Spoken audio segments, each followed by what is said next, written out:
Question number 13 करते हैं। Question number 13 में कहते हैं कि ओ केंद्र के वृत्त पर पी बिंदु से पीए और पीबी स्पर्श रेखाएं खींची गई है।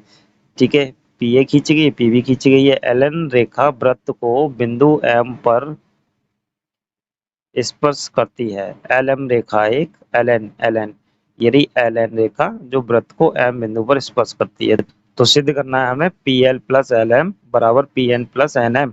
तो पी ए ये रहा आपका पी एल और एल एम और पी एन और एन एम ये हमें इनका योग बराबर सिद्ध करना है।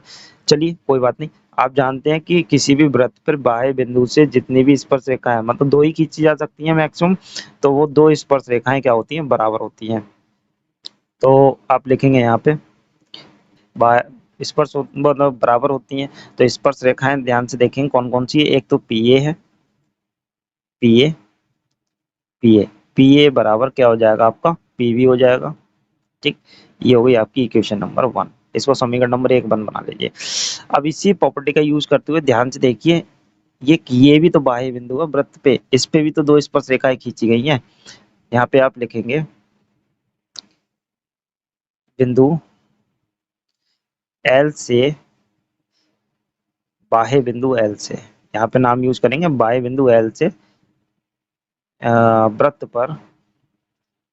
पर बता देंगे आप ए एल या एल ए जो भी आप यूज करना चाहें, ए एल या एल ए जो भी, तथा एल एम स्पर्श रेखा खींची गई है। ठीक है, तो ध्यान से देखिए ए एल बराबर एल एम हो जाएगी यहाँ बल पे। ऐसी एक बाह्य बिंदु ये है, तो देखिए यहाँ पे भी आप ये लिखेंगे बाह्य बिंदु एन से वृत्त पर कौन कौन सी आपकी दी हुई है, एन एम और बी एन तथा बी एन स्पर्श रेखाएं खींची गई है। ठीक है, राइटिंग थोड़ी सी खराब है, आप साफ करके लिख लेंगे, कोई प्रॉब्लम नहीं है, बात समझिए आप बस। तो कितना हो जाएगा देखिए, बी एन बराबर एन एम हो गया, एन एम हो गया। ठीक, अब आप समीकरण 1 को उठा लेंगे। ठीक है, समीकरण 1 से ले लीजिए पी ए बराबर पी बी। ठीक है, अब ध्यान से देखिए चित्र में बताइए पीवी कैसे बना है, पी ए कैसे बना है, पी ए बना है P L plus A L करके, P L plus A L करके बना है। पीवी कैसे बना है, P N plus B N करके बना है। ठीक है, ये तो आप लिख लेंगे इतना, ऐसे ही बना है। अब आप ध्यान से देखिए ए एल बराबर क्या है, ए एल बराबर आप लगा दीजिए एल एम यहाँ से। ठीक है, और P N plus B N बराबर क्या है, एन एम, क्या है, एन एम। ध्यान से देखिए जो आपको प्रूव करने को दिया था वो आ गया।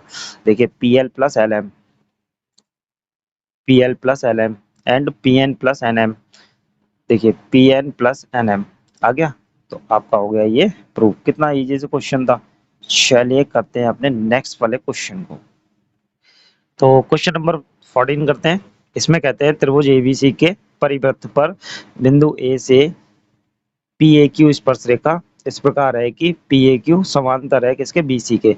तो सिद्ध करना है हमें एबीसी समद्विबाहु त्रिभुज है। समद्विबाहु त्रिभुज क्या होता है, जिसमें दो भुजाएं कम से कम ज्यादा से ज्यादा दो भुजाएं समान होनी चाहिए, मतलब दो ही समान होनी चाहिए, ज्यादा कम का तो कोई मैटर नहीं है। ठीक है, तो एक वृत्त बनाएंगे, इस वृत्त के अंदर है, परिवृत्त का मतलब है कि उस त्रिभुज को उस वृत्त ने अपनी परिधि के अंदर समेटा हुआ है, बंद किया हुआ है। ठीक है, और मान लेते हैं ये रहा आपका ए बिंदु, इस ए बिंदु से पी ए क्यू एक स्पर्श रेखा जा रही है। बना लीजिए पहले पी ए क्यू स्पर्श रेखा, कौन सी है, पी ए क्यू, ये बना दी। उसके बाद में कहते हैं कि पी ए क्यू समांतर है बी सी के। त्रिभुज एक अंदर त्रिभुज बनाएंगे, तो त्रिभुज बनाएंगे तो देखिए ये वाली लाइन बना लीजिए, ये से बना दीजिए बी सी, क्या बना दीजिए बी सी।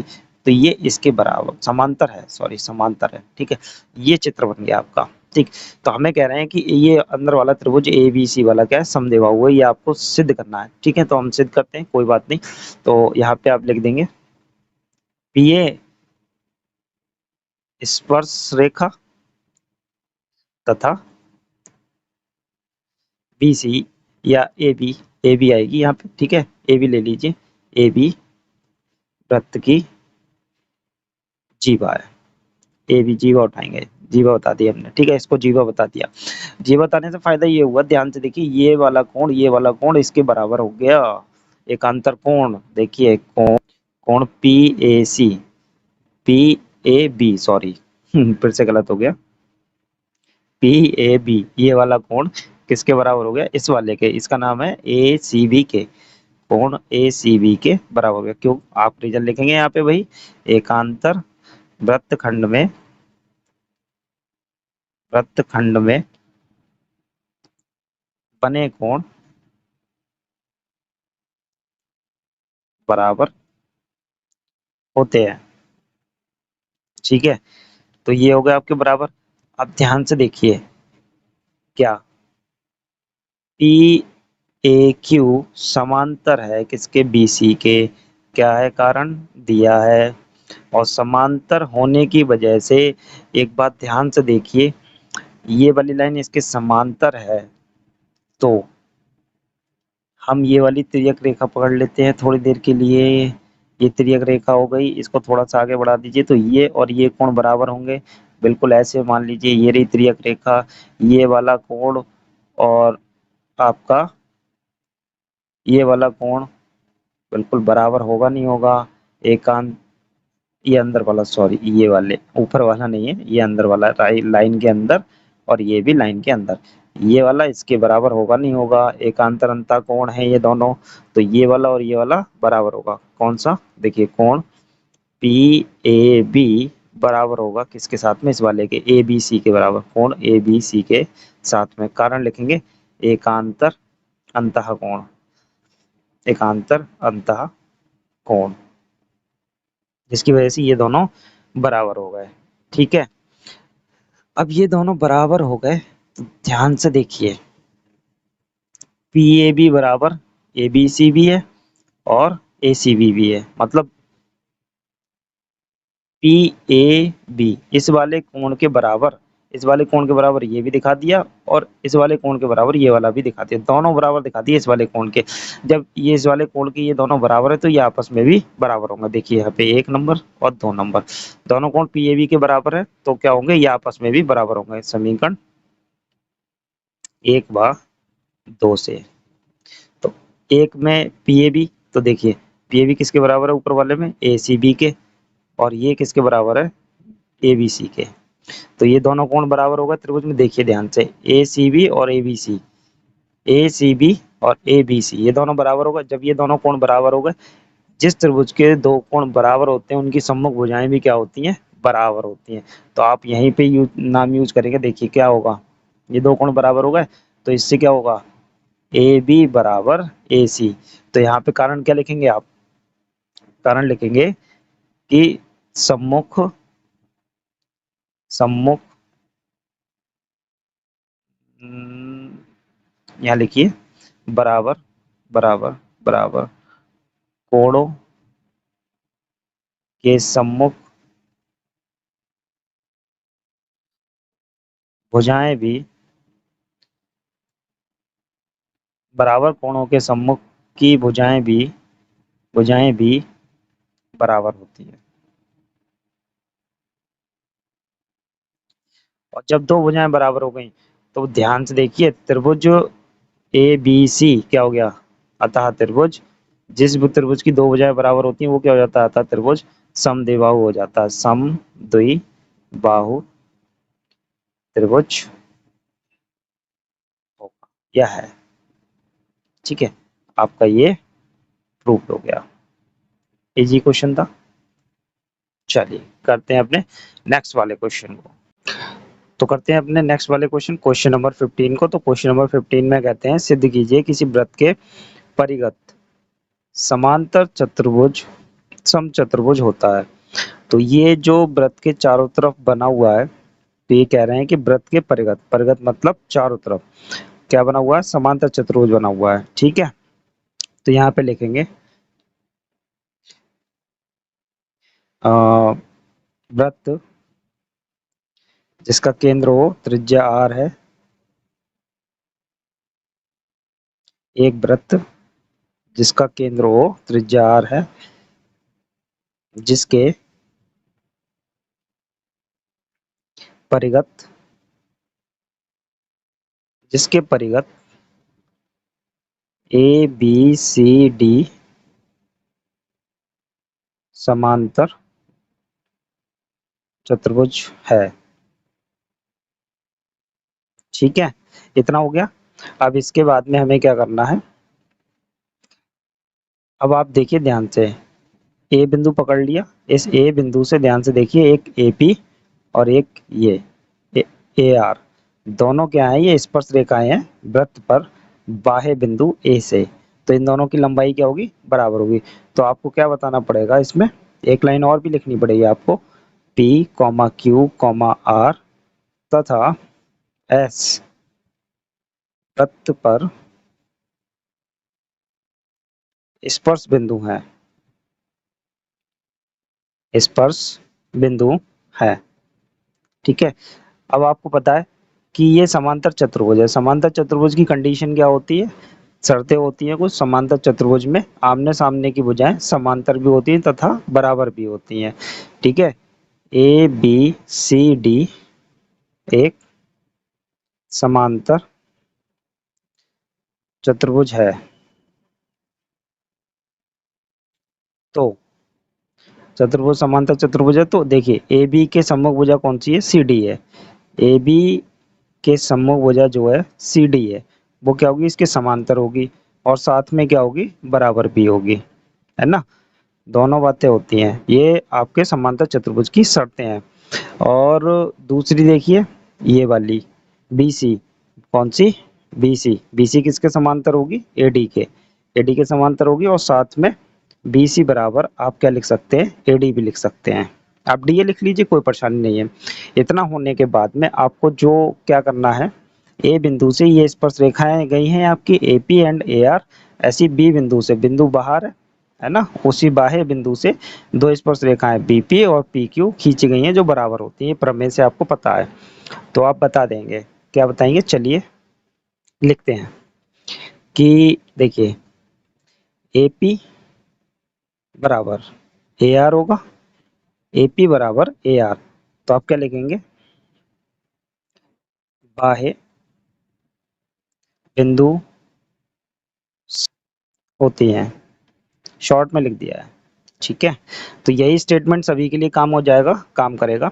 बस आपको कैसे कैसे सेट बनाने हैं इसके, ये ध्यान से देखिए। पहले ए पी ए आर के बराबर होगी। अब ए पी के साथ में आपको ऐसे एंटी क्लॉकवाइज या क्लॉकवाइज, घड़ी की दिशा में या घड़ी की उल्टी दिशा में चलना है। अगर आप इधर को चलते हैं घड़ी की उल्टी दिशा में, तो इधर से आएगा आपका पी वी और बी क्यू, है ना। बी बाह्य बिंदु हो गया, बाह्य बिंदु बी को पकड़ेंगे हम, तो हो गया आपका बीपी। आपको बस इसमें इतना ही ध्यान रखना है कि इस वाली एपी के साथ में बीपी आना चाहिए, मतलब ये पूरी लाइन का सेट बनना चाहिए, तभी आप सेकंड कंडीशन लिखेंगे। एपी के साथ में आपको क्या लिखना है, बीपी, तो आपको इधर लिखना है बीपी। बीपी किसके बराबर होगी, आपकी बीक्यू के। ठीक है, अब बी क्यू आ गया, बी क्यू, बी क्यू किसके साथ, बी क्यू के साथ में आपको क्या लिखना है, ये सी बाह्य बिंदु है, इस सी बाह्य बिंदु से ये दो स्पर्श रेखाएं हैं सी एस और सी क्यू। तो बीपी के साथ में B Q, sorry B Q के साथ में, बी क्यू के साथ में आपको लिखना है सी क्यू। तो बी क्यू इधर है, तो आपको क्या लिखना है इधर, सी क्यू, सी क्यू लिखा। और सी क्यू के बाद में आप क्या रह गया, सी एस, ये किसके बराबर हो जाएगी, सी एस के बराबर हो गई, ऐसे लिखना है आपको। और लास्ट वाली आपको ये फोर्थ वाली सी एस के साथ में किसको लिखना है, आपको डी एस लिखना है, डी एस लिखना है। सी एस इधर है, आपको क्या लिखना है यहाँ पे, डी एस लिखना है। डी एस किसके बराबर हो जाएगी, डी आर के बराबर हो जाएगी, किसके बराबर हो जाएगी, डी आर के बराबर, डी आर के। तो ये देखिए, ये समीकरण नंबर आपकी 1, ये 2, ये 3 और ये 4। ठीक है, चारों को आप जोड़ दीजिए। ठीक है, लिखेंगे इस बात को, समीकरण 1 + 2 + 3 + 4 से लेफ्ट वाली लेफ्ट में जोड़ दीजिए, राइट वाले राइट में जोड़ दीजिए। ये लेफ्ट साइड है, ये राइट साइड है, लेफ्ट वाले लेफ्ट में जोड़ दीजिए।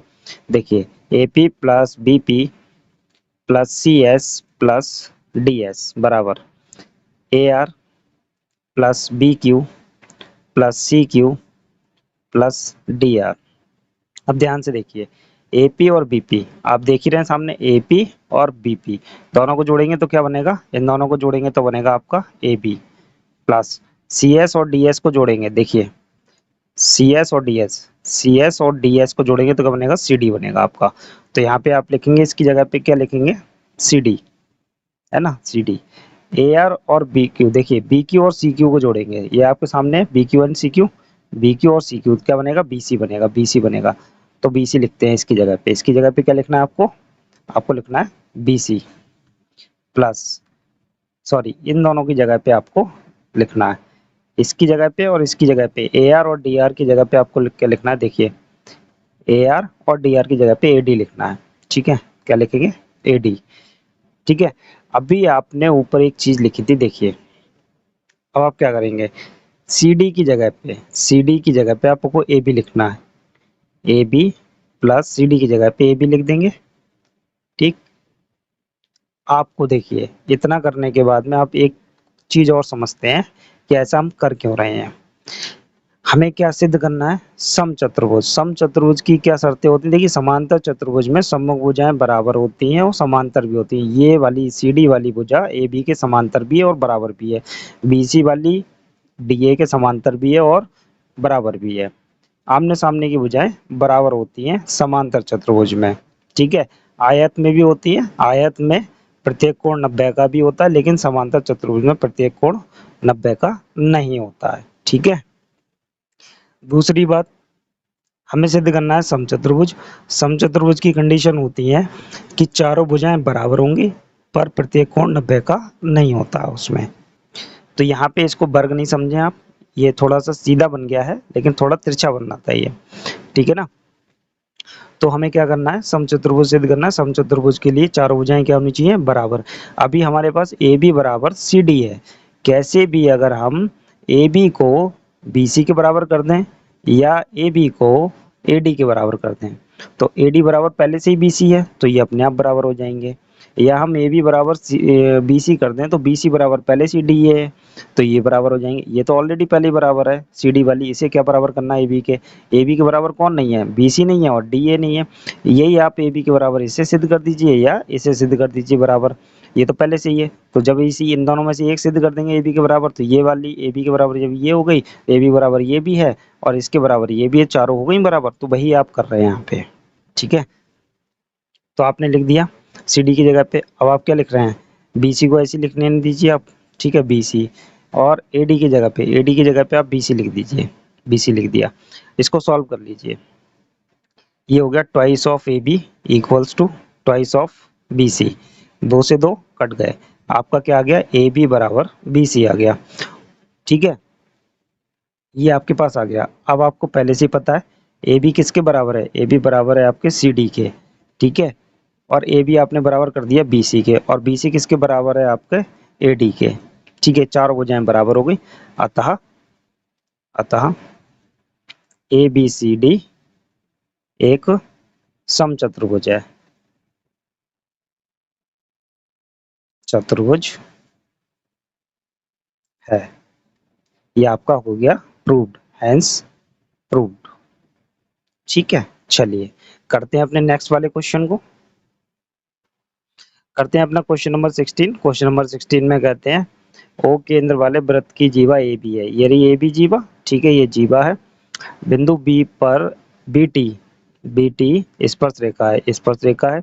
तो x तथा y के मान ज्ञात कीजिए। चलिए x और y के मान निकालते हैं। तो हम पहले पकड़ लेते हैं, देखिए त्रिभुज AOB, त्रिभुज AOB में, इसमें ध्यान से देखेंगे, देखिए OA बराबर OB है, ध्यान से देखिए OA बराबर OB है, क्या लिखेंगे, एक ही वृत्त की त्रिज्याएं। अब जब एक ही वृत्त की त्रिज्या है तो वो तो जाहिर सी बात है बराबर होनी है। अब ध्यान से देखिए त्रिभुज एओबी में ओए और ओबी बराबर हो गई। बराबर भुजाओं के सम्मुख कोण भी क्या होते हैं, बराबर होते हैं। तो आप क्या लिखेंगे यहाँ पे, देखिए कोण ओ ए बी बराबर कोण ओ बी ए। ठीक है, कारण लिखेंगे बराबर बराबर भुजाओं के सम्मुख कोण भी बराबर होते हैं।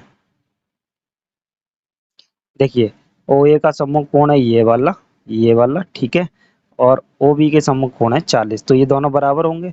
तो जाहिर सी बात है ओ ए बी बराबर ओ बी ए हमने ऊपर लिखा हुआ है तो वही हो गया। ओ ए बी की वैल्यू कितनी है, 40 डिग्री, 40 डिग्री। तो त्रिभुज वो सॉरी कोण ओ बी ए आ गया आपका, ये आ गया ये वाला, ये भी 40 आ गया।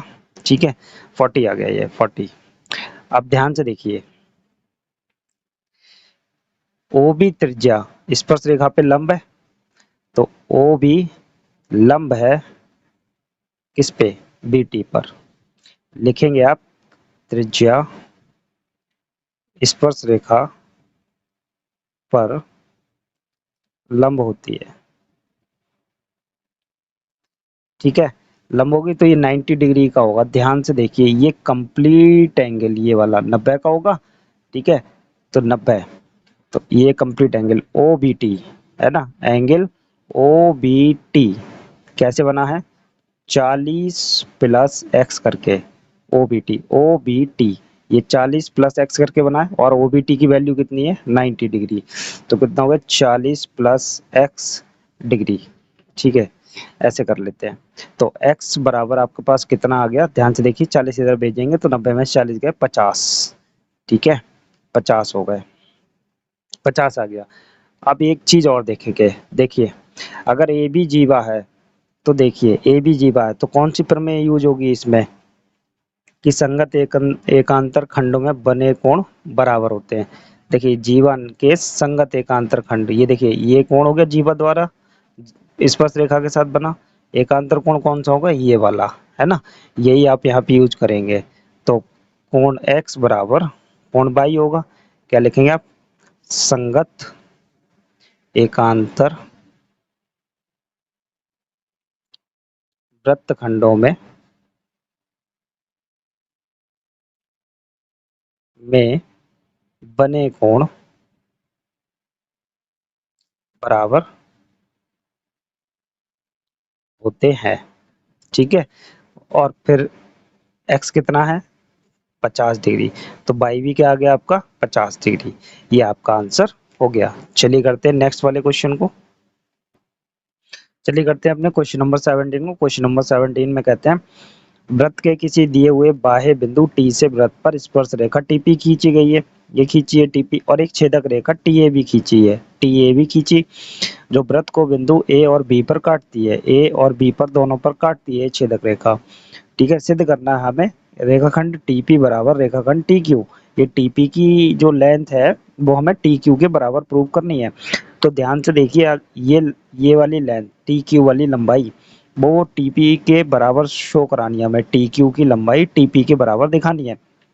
तो दिखाने के लिए आप छोटी सी बात समझिए, ये एक त्रिभुज है, टी पी क्यू एक त्रिभुज है, तो टी पी क्यू त्रिभुज में ये दोनों भुजाएं हमें बराबर करनी है। तो क्या करना पड़ेगा, ये वाला कोण, ये वाला, ये कंप्लीट कोण, ये कोण और ये कोण दोनों बराबर करने पड़ेंगे, क्योंकि त्रिभुज के जो बराबर कोण होते हैं उनकी सम्मुख भुजाएं भी क्या होती हैं बराबर। ये दो कोण आपको बराबर करने हैं, चलिए इनको बराबर करते हैं।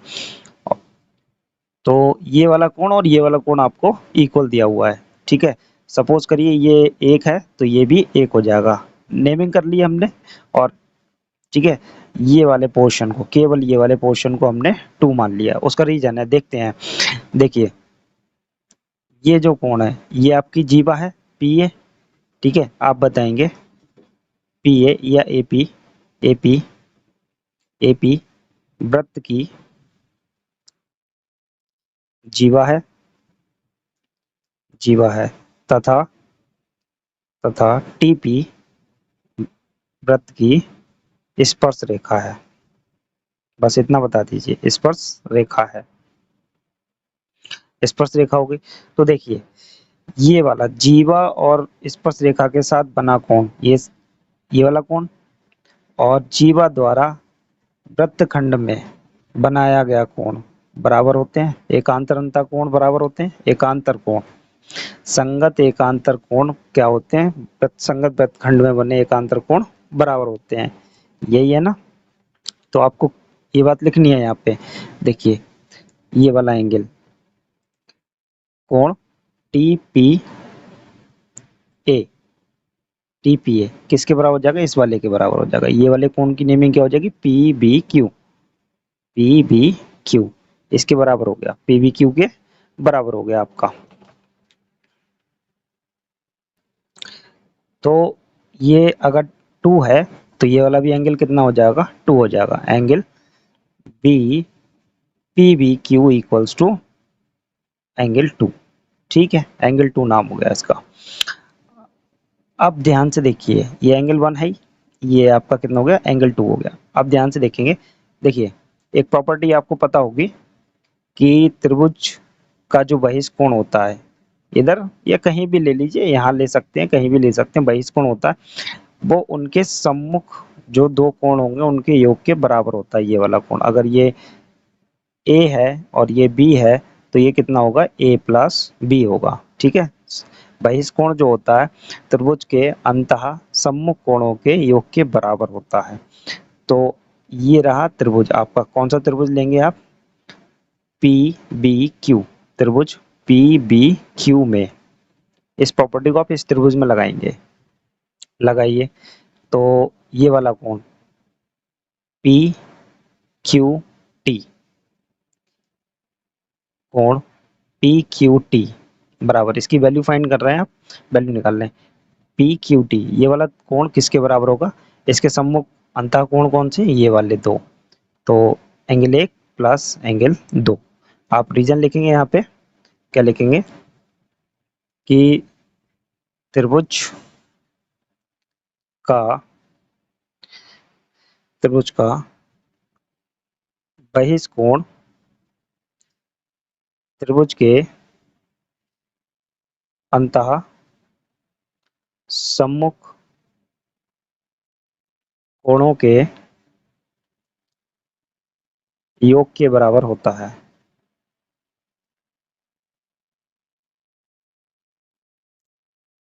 होता है, ठीक है, इतनी प्रॉपर्टी लिख दी आपने, ठीक है।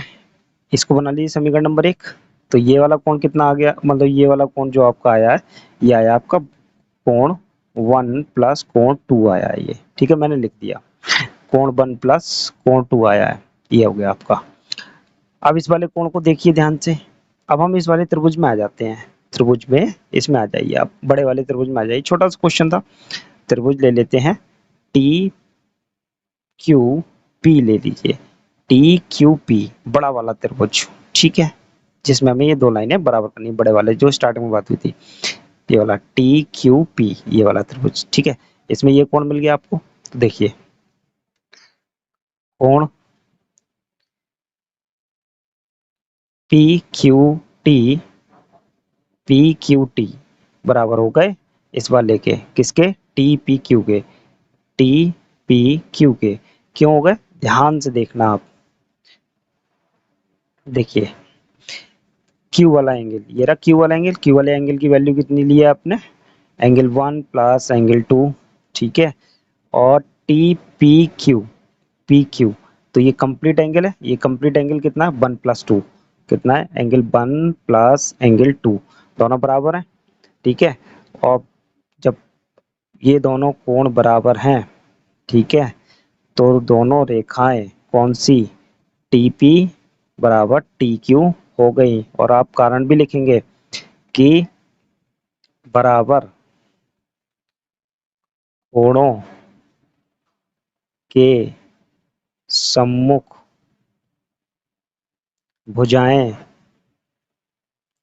भी बराबर होती हैं। छोटा सा क्वेश्चन था, प्रूव्ड हो गया आपका, है ना। सॉल्यूशन में आपको समझ में नहीं आएगा, लेकिन आपको ढंग से समझाया, आप एक बार इसको रिपीट करके भी देख सकते हैं, आपको एक बार में ही डाउट क्लियर हो जाएगा। चलिए करते हैं नेक्स्ट वाले क्वेश्चन को। करते हैं अपने क्वेश्चन नंबर 18 को। क्वेश्चन नंबर 18 में कहते हैं कि सिद्ध कीजिए कि वृत्त के चारों तरफ, परिघत मतलब चारों तरफ बने चतुर्भुज की आमने सामने की भुजाएं केंद्र पर समपूरक कोण आंतरित करती हैं। समपूरक कोण आप जानते ही हैं कि मान लीजिए दो कोणों का योग, एक x डिग्री दूसरा y डिग्री, इन दोनों का सम कितना होना चाहिए? 180 होना चाहिए। कितना होना चाहिए? 180 होना चाहिए, वही समपूरक कोण कहलाते हैं। y x का समपूरक हो गया और x y का समपूरक हो गया, ठीक है। समपूरक कोण ये होते हैं। तो ये हमारा चतुर्भुज है ए बी और सी और डी। ये जो सम्मुख भुजाएं हैं ए बी और सी डी या ए डी और बी सी, इसके सेंटर पे, सपोज ये इसका सेंटर, इस सेंटर पे वो क्या करती हैं? सम्मुख भुजाएं संपूरक कोण बनाती हैं। यही तो कह रहे हैं वो। तो संपूरक कोण बनाती हैं, कैसे बनाते हैं? चलिए बनाते हैं। तो ये कहते हैं कि ये वाला कोण प्लस ये वाला कोण, इन दोनों का योग कितना होना चाहिए? 180 होना चाहिए। या ये वाला कोण या ये वाला कोण, इन दोनों का योग कितना होना चाहिए? 180 होते हैं, ठीक है। यही बात वो कहना चाह रहे हैं। तो चलिए इस बात को हम सिद्ध करते हैं। कैसे सिद्ध होगा चलिए देखते हैं। तो लिखते हैं कि ए बी सी डी एक चतुर्भुज है,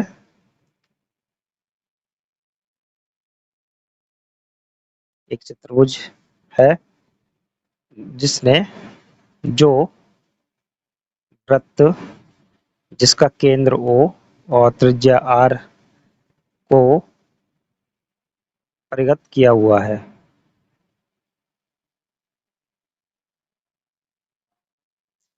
या परिगत है, ऐसे भी आप बता सकते हैं, ठीक है।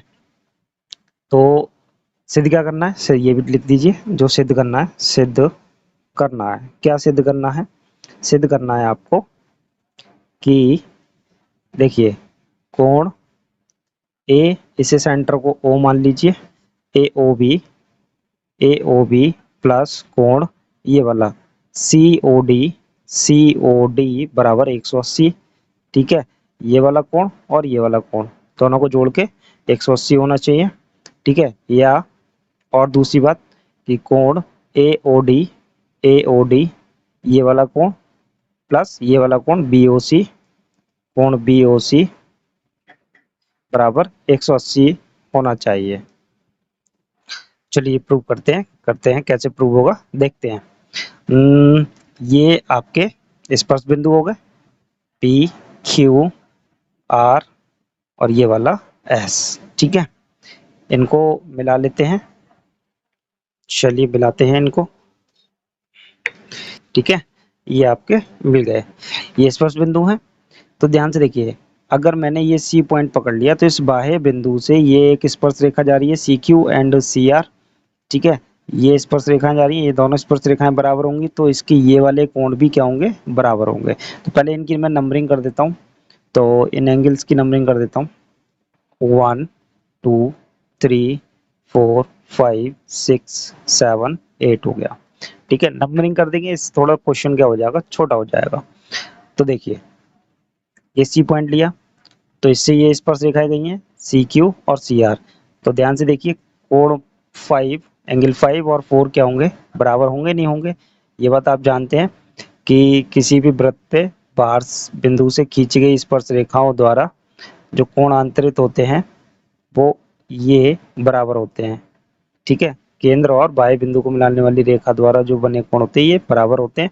ये अपने थ्योरम में भी, प्रमेय जब हमने देखी थी, सिद्ध की थी इंट्रोडक्शन में, तो बताया था इस बारे में कि ये दोनों कोण भी बराबर होंगे और ये वाले भी कोण क्या होते हैं? बराबर होते हैं। अभी हमें इन दोनों कोणों की जरूरत है, तो ये दो कोण हमारे क्या होंगे? बराबर होंगे। ऐसे ही हमें सारे पॉइंट से स्पर्श रेखाओं को देखना।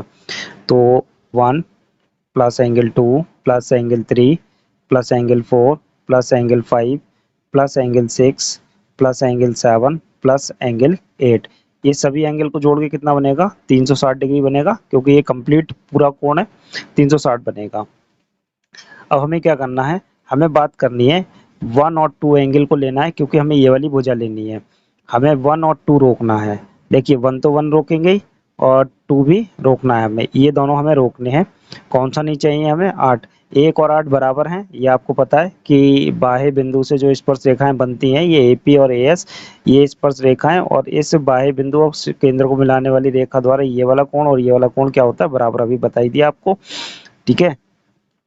1 और 8 क्या है? बराबर हैं। 1 और 8, तो 1 और 8 में से हमें कौन सा चाहिए? 1 चाहिए, तो 8 वाले को हम रिप्लेस कर देंगे 1 से, और ये 1 वाला एंगल तो ऐसे ही रहेगा ही रहेगा, ठीक है।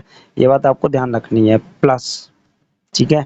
इसमें 2 और 3 बराबर होंगे, क्योंकि बी बिंदु से स्पर्श रेखा पी क्यू, वो सॉरी पीबी और बी क्यू बनी हुई है। 2 और 3 बराबर होंगे, तो हमें एंगल कौन सा चाहिए? 2 वाला चाहिए, 3 वाले को हमें हटाना है। तो 2 प्लस 3 वाले को भी मैं 2 लिख देता हूँ, प्लस। अब हम बात करते हैं कौन सा एंगल चाहिए हमें। ये वाली भुजा चाहिए, क्योंकि सम्मुख भुजाओं चाहिए हमें, इसके सम्मुख वाली भुजा ये वाली चाहिए। तो इसमें देखिए 4 और 5 कोण बराबर होगा, सी से बनी है स्पर्श रेखा, इसलिए 4 और 5 बराबर होंगे, जिसमें हमें कौन सा कोण चाहिए? 5 वाला चाहिए। 4 को हटा देंगे, 5 लिख देंगे 4 की जगह पे, 5 वाला तो अपनी जगह पे है ही है, ठीक। अब हमें क्या चाहिए? ये वाली भुजा की वजह से हमें छठा वाला कोण चाहिए, 6 नंबर वाला। 7 नहीं चाहिए, 6 और 7 बराबर हैं, 6 और 7 बराबर होंगे, क्योंकि डी बाह्य बिंदु से स्पर्श रेखा डीएस और डीआर खिंची हुई है। तो 7 और 6 बराबर होंगे, जिसमें से हमें 6 वाला कोण चाहिए, तो 6 ऐसे ही रहेगा, 7 को हम हटा के 6 लिख देंगे। हो गया आपका कंप्लीट, यहाँ पे ये 360 हो गया आपका, ठीक है। अब हमें क्या करना है? इनको सॉल्व करना है। इनको सॉल्व कर लीजिए।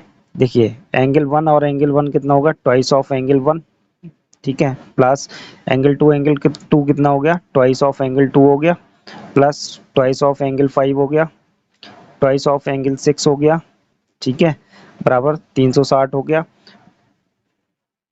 दो सभी में से कॉमन करके इधर भेज देंगे, तो angle 1 plus angle 2 plus angle 5 plus angle 6 बराबर कितना हो गया?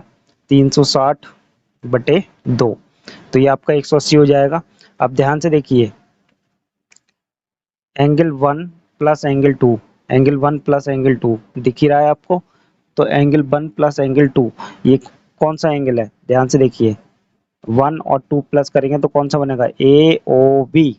कौन सा बना? A O B. Angle A O B बना है। तो इसकी जगह पे लिखेंगे आप angle A O B, plus 5 और 6, देखिए 5 और 6 कौन सा बना? डी ओ सी।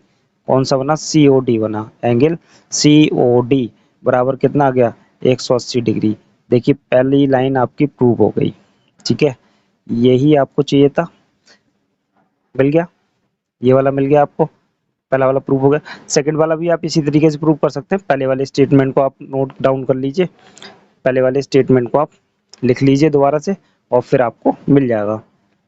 Angle 1 plus angle 2 plus angle 3 plus angle 4 plus angle 5 plus angle 6 plus angle 7 plus angle 8, कितना? 360 डिग्री। अब जो आपने रोके थे उनको छोड़ के वो रिप्लेस कर दीजिए, और जो छोड़ दिए थे आपने उनको रोकिए। देखिए एंगल 3 और 4 बराबर हैं, ठीक है। चित्र में देखिए आप, एंगल 3 और 4, ओ सॉरी एंगल 2 और 3 बराबर हैं। आपको चाहिए कौन सा? 3। 2 को रिप्लेस कर देंगे, 3 रखेंगे। और 1 और 8 बराबर हैं, जिसमें से 1 नहीं चाहिए, अब कौन सा चाहिए? आपको 8 चाहिए, ठीक है। तो यहाँ पे रिप्लेस कर देंगे। आप इससे भी देख के कर सकते हैं। तो 1 की जगह पे आप 8 एंगल लिखेंगे, 2 आपको चाहिए नहीं, एंगल इसकी जगह पे 3 आएगा, अभी आपको बताया था 3 का 3 रहेगा, और एंगल 8 तो ऐसे ही रहेगा, ठीक है। एंगल 4 और 5 में कौन सा चाहिए? चलिए देखते हैं। देखिए 4 और 5 बराबर हैं, आपको कौन सा चाहिए? 4 वाला चाहिए। 5 को रिप्लेस करके आपको क्या लिखना है? 4 लिखना है। तो 4 लिख देते हैं, प्लस का एंगल 4 ये ऐसे ही रहेगा, और ये वाला रिप्लेस करके 4 हो जाएगा। 6 चाहिए नहीं आपको, 6 की जगह पे एंगल कौन सा चाहिए आपको? 7 चाहिए, ठीक है।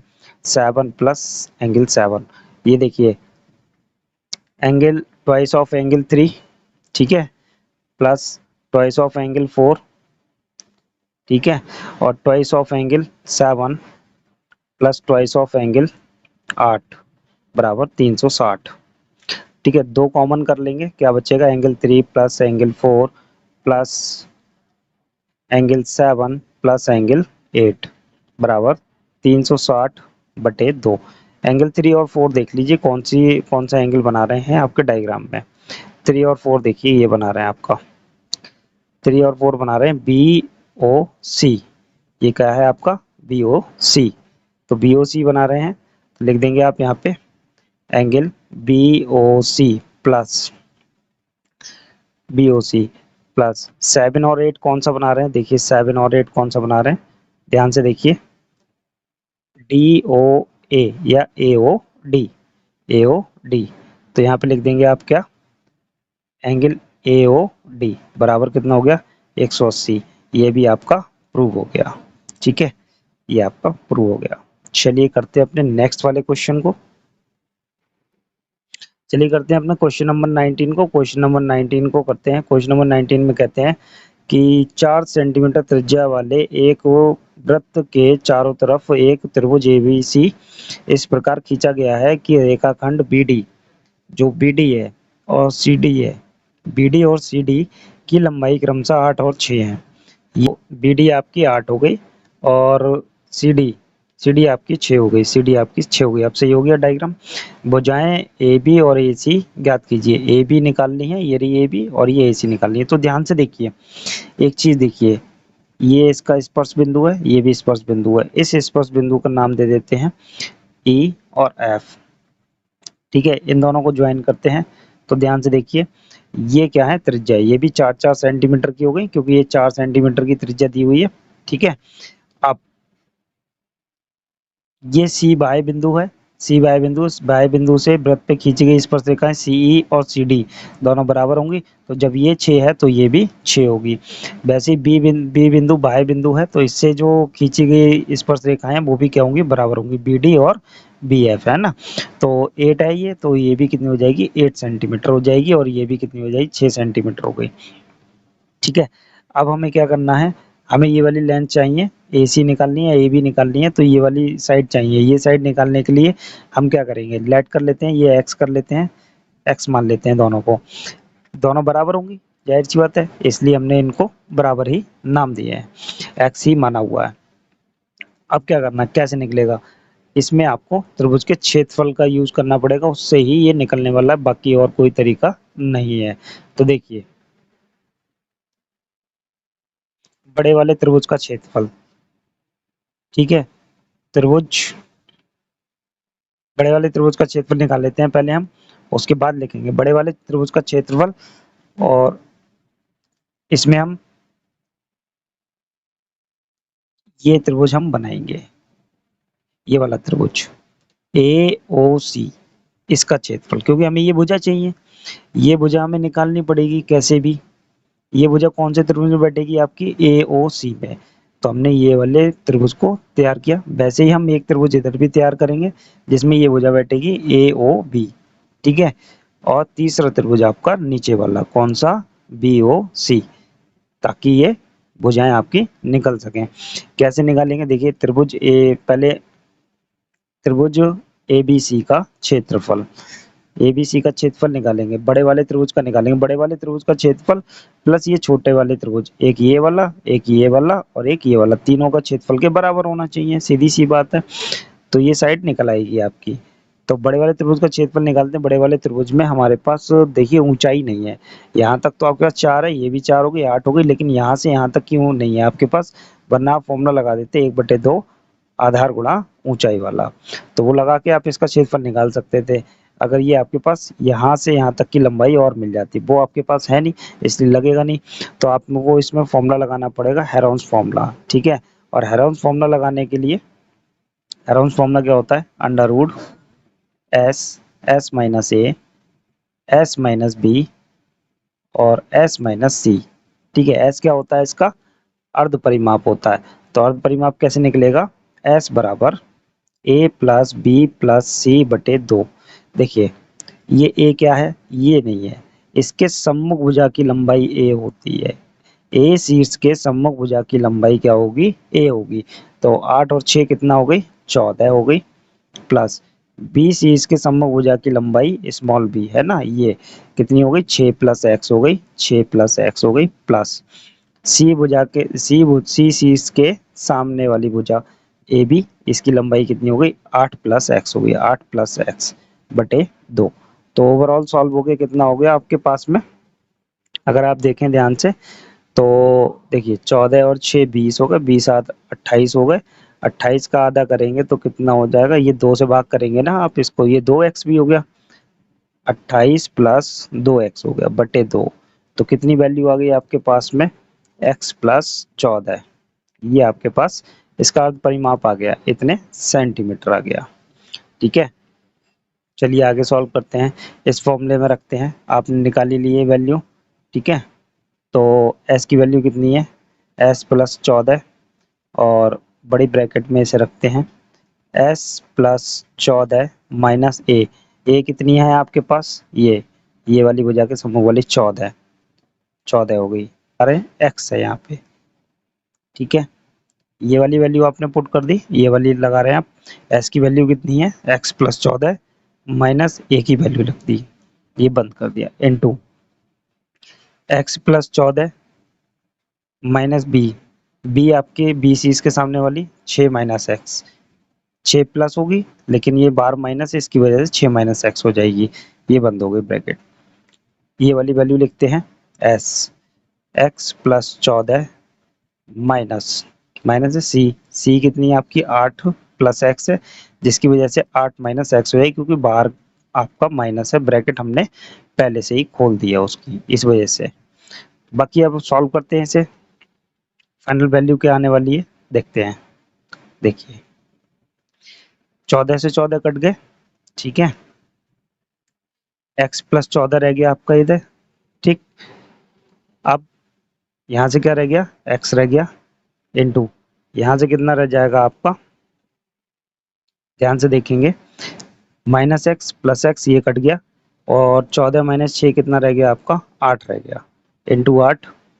ठीक है, इसमें से क्या हो गया, x से x कट गया, कितना रह गया आपका ये 14 माइनस 8 आपका 6 रह गया। ठीक है, इसे सॉल्व करेंगे, कितना बना ये आपका, देखिए 8 छंग 48, और x के अंदर गुणा कर दीजिए, कितना हो गया एक्स स्क्वायर प्लस 14x हो गया, नहीं भी करेंगे कोई फर्क नहीं पड़ेगा, इतना आ गया इसका क्षेत्रफल। अब छोटे वाले और बड़े वाले का क्षेत्रफल, हम छोटे वाले त्रिभुजों का क्षेत्रफल लिखेंगे, क्या लिखना था हमें, त्रिभुज ABC का क्षेत्रफल उन तीनों छोटे त्रिभुजों के क्षेत्रफल के बराबर होगा। तो कौन कौन से छोटे हैं आपके पास, देखिए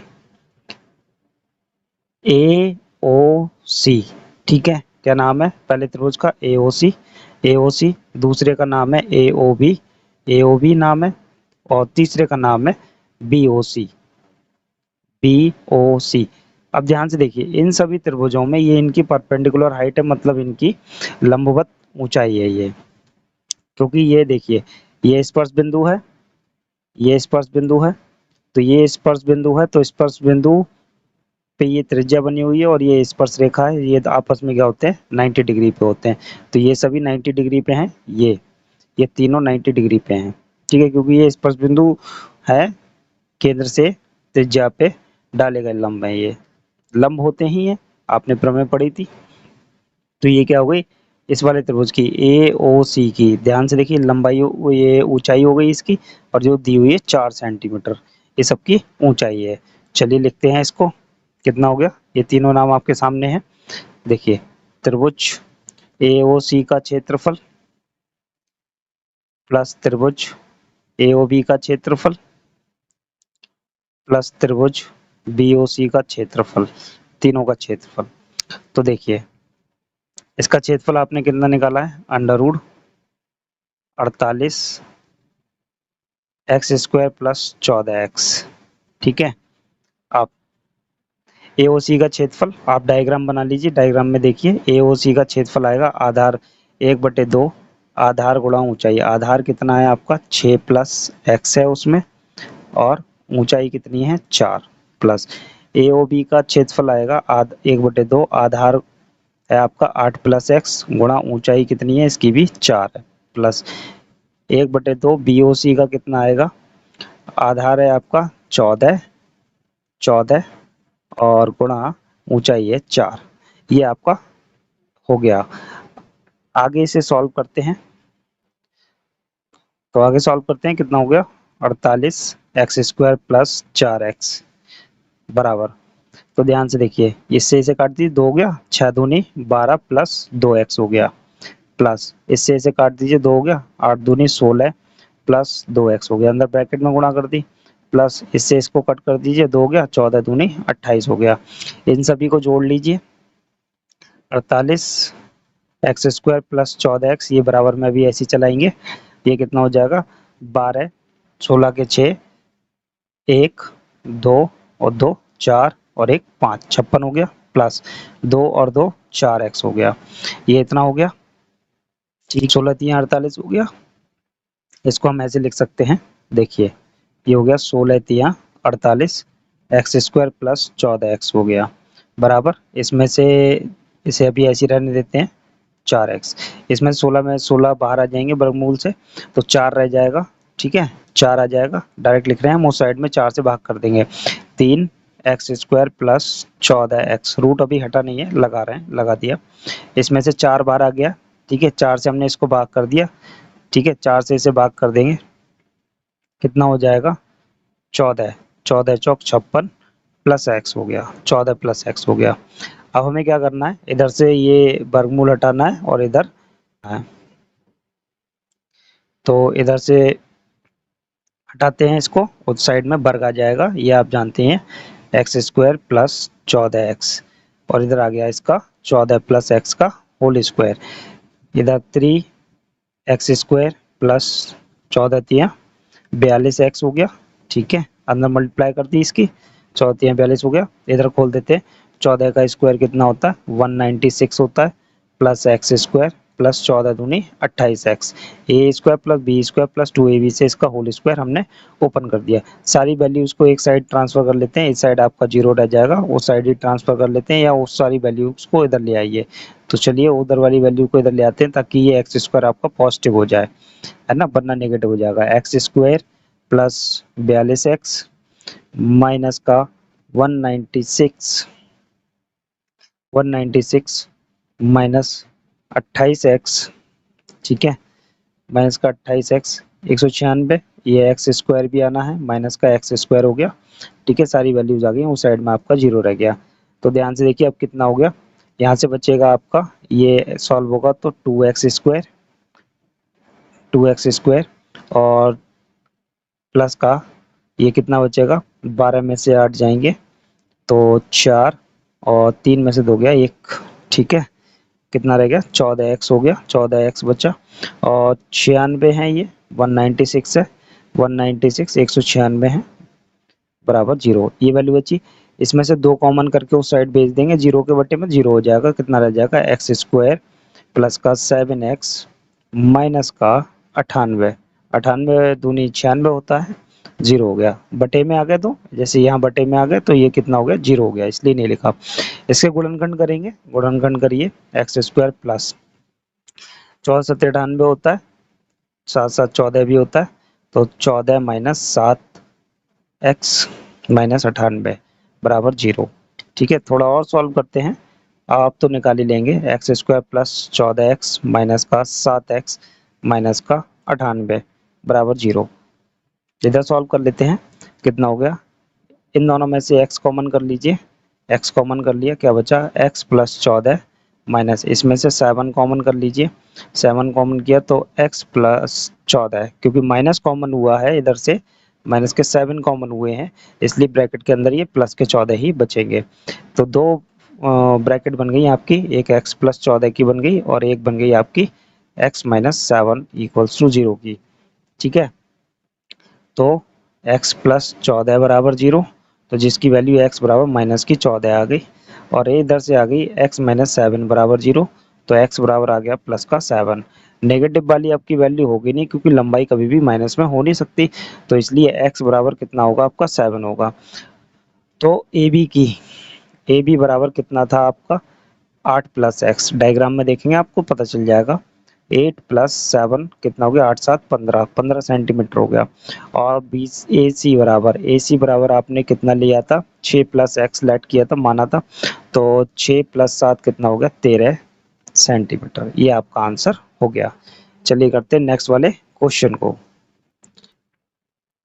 चलिए करते हैं अपने क्वेश्चन नंबर 20 को। क्वेश्चन नंबर 20 में कहते हैं चित्र में वृत्त जिसका केंद्र O है और जिसमें टी क्यू टी डैश कोण टी क्यू टी डैश है ना, कोण टी क्यू टी डैश बराबर 42 डिग्री दिया हुआ है। तो टी पी कोण टी पी टी डैश ये वाली वैल्यू की माप ज्ञात कीजिए। साथ में कहते हैं कि पीटी डैश, ये रहा आपका पीटी डैश कहाँ है, ये रहा पीटी डैश किसके समांतर बता रहे हैं, टी क्यू के समांतर। ये वाली लाइन इसके समांतर है और ये वाली लाइन इसके समांतर है, ये लिखा हुआ है।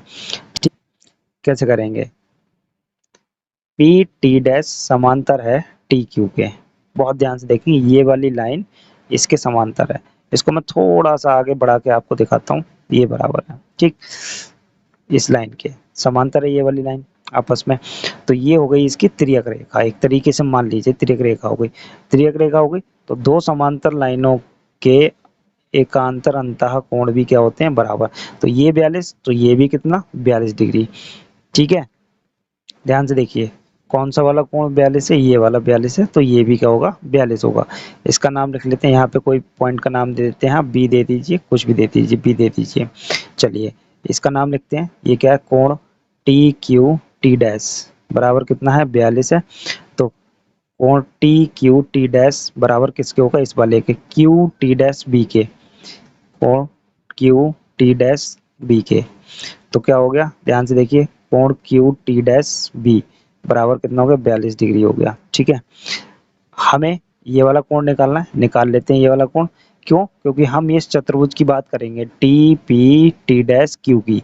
इसके चारों कोणों का योग 360 होता है, जिसमें एक हमें पता है, ये हम निकाल रहे हैं और ये भी हम निकाल लेंगे तो हमें ये पता चल जाएगा। ठीक है, यही काम करना है आपको। ये आ गया 42 डिग्री। ऐसे ही पी टी समांतर है किसके, टी डैश क्यू के, ये वाली लाइन, ये वाली, ठीक है, ये वाली लाइन इसके समांतर है, ये वाली लाइन इसके समांतर है। तो ध्यान से देखिए, ये इसकी तिर्यक रेखा हो जाएगी, तिर्यक रेखा हो जाएगी, तो ये कोण इसके बराबर होगा, यहाँ पे ए नाम दे दीजिए इसका। तो ये वाला कोण इसके बराबर हो जाएगा, इसका नाम दे दीजिए, ये कितना है, कोण इस वाले का नाम था वो बताइए, टी क्यू टी डैश किसके बराबर हो जाएगा, इस वाले के, क्यू टी ए के, क्यू टी ए के बराबर हो गया। और क्यू टी ए बराबर कितना हो गया 42 डिग्री हो गया, फिर से है ना 42 डिग्री हो गया। अब ध्यान से देखिए, इस वाले कोण का ये वाला कोण कितना होगा 180 माइनस 42, और ये भी कितना होगा 180 माइनस 42, ये 42 आया आपका, ये भी 180 माइनस 42, ये भी 180 माइनस 42 और ये 42। चलिए इसको आप लिखते हैं चतुर्भुज, चतुर्भुज ऐसे चौकोर निशान बना लीजिए आप, चतुर्भुज T P T dash Q में, चारों के नाम लिखिए आप। तो शॉर्ट में लिख लेते हैं, कोई प्रॉब्लम नहीं है। कोण P प्लस कोण T प्लस कोण T डैश प्लस कोण Q बराबर 360 डिग्री। सही है, शॉर्ट में लिखिए, क्या प्रॉब्लम है।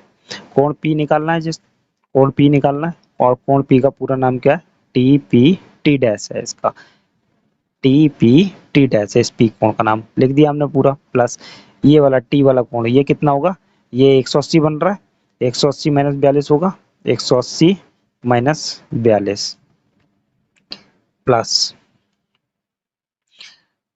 ये वाला T डैश, ये भी कितना होगा 180 माइनस 42, ये कितना होगा 180 माइनस 42 प्लस Q कितना है 42 है, बराबर 360 डिग्री।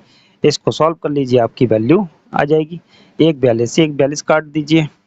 अब ये कितना हो गया, कोण T P T dash plus 360 minus 42 हो गया, 180 360 माइनस 42 बराबर 360 डिग्री। तो कोण टी पी टी डैश बराबर कितना हो गया, इन दोनों को इधर भेज देंगे तो कितना हो जाएगा, देखिए ये वाले 360 ऐसे ही रहेंगे, ये वाले इधर आएंगे तो माइनस के हो जाएंगे 360 डिग्री, और ये 42 किसके हो जाएंगे, प्लस के हो जाएंगे। इससे ये कट हो गया, आपके पास कितना आ गया, angle T P T dash बराबर कितना हो गया 42 डिग्री। ये आपका आंसर हो गया। ठीक है, चलिए करते हैं अपनी नेक्स्ट वाली एक्सरसाइज को कंप्लीट।